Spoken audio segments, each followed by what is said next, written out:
Okay bana, bibi Zeria anamuuliza Yusufu hivi, kulikoni? Huko kumekaaje? Ambaye huko nishamalizana na baba, nimeshaambia aache kutufuatilia. Bibi Aziza anamuuliza hivi, niambie nini? Niambia ni baba kama kawaida. Mwisho wa siku bana, bibi Aziza alitaka kuwasaidia Yusufu aende akakae naye kwake, lakini bwana mkubwa Yusufu anamwambia hivi, dada tafadhali nakuomba tusiwe mzigo tena kwako, na kuomba wewe uende. Bibi Aziza alivyoondoka, Zeria sasa akaanza kufokea akiwaambia kwamba hivi, nilishasema tutapambana na mambo yetu sisi wenyewe. Kwa upande wa pili, Deva anamwambia mimi aache kazi zake zote na mfuate hapo alipo. Huku nako mama yake Deva naye anampigia simu Zevamu na kumwambia kwamba hivi yuko peke yake, kwa hiyo anataka kumwandalia mwanae Hazari mwanamke aje aishi naye, yani aoe. Huku bwana mkubwa Deva anaingia na mama yake anajifanya sasa kuzuga. Sasa ugomvi ukaanza kuzuka kwamba hivi mke wako kaondoka, kaniacha peke yangu, tena peke yangu kabisa, naye ondoka mfuate mke wako mkatatua mambo yenu, wewe unafanya unapenda mke wako. Ghafla akaingia huyu mfanyakazi ambaye Aziza alikuwa amemwajiri, wakatazamana machoni. Bibie baada pale akaondoka baada ya kuchukua vyombo na kupewa maagizo. Ghafla sasa wakatoka nje hawa wawili. Deva anakuambia hivi, tafadhali kuna jambo nataka unisaidie, naomba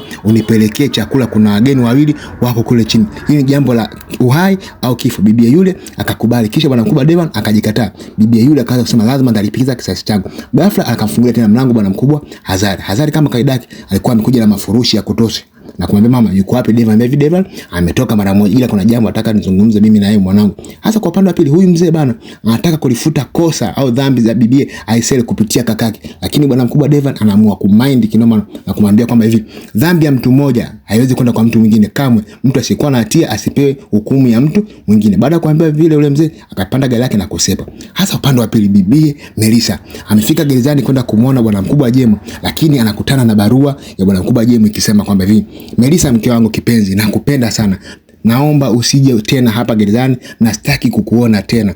Naomba hiyo pete uivue na uiweke juu ya hii barua. Bibi maneno yale yalikuwa ni machungu na ni mazito sana. Lakini bibi Melissa alisema kwamba hivi, Jemo wewe sio kulaumiwa, kulaumiwa ni Deva. Hasa kwa upande wa pili, bibi Aziza amefika nyumbani kwao na anaamua sasa kuachukua wadogo zake aende nao nyumbani kwake. Akiwa anachukua bana wadogo zake mdogo. Akiwa sasa anatoka nje, mama naye anaingia. Mama anaambia hivi, mama Fida ni anaumwa sana, inabidi tumpeleke hospitalini. Mama anakuwa mgumu, anakuwa mbishi kinoma noma. Nakwambia hivi, kama naweza kuwalea nyinyi mkiwa porini, kwa nini nishinde kuwalea nikiwa hapa mjini? Kitendo kile bwana bibi Aziza kupendelea kabisa, huko akisema kwamba hivi, unadhani ni peke yako ambao nafikiria Jemo? Hata mimi nafikiria Jemo. Jemo sijapenda aende pale. Mama anambia hamna, unafiki. Maneno makali tu, pia na maneno. Wewe ndio chanzo cha Jemo, umempa Jemo ugumu. Bibi anasikia tu maneno, Mwisho wa siku sasa bibi ikabidi aondoke baada ya bwana mkubwa Deva kuingia. Deva kufika pale, Aziza kajikataa zake. Sasa ikabaki ugomvi wa mkwe na mkwewe. Ugomvi sasa. Bwana mkubwa Deva naye anaambiwa anapoa madongo yake, naye ni mshenzi, wewe ni wale. Lakini Deva anambia hivi, mama wakati wewe haupo, Aziza ulimpa majukumu akiwa bado mdogo wa miaka 20, analea watoto 5. Ungekuepo ungewezaje? Mzozo. Mama Aziza kuongea sana, akamfungulia mlango na akamwambia wewe takataka, toka nje.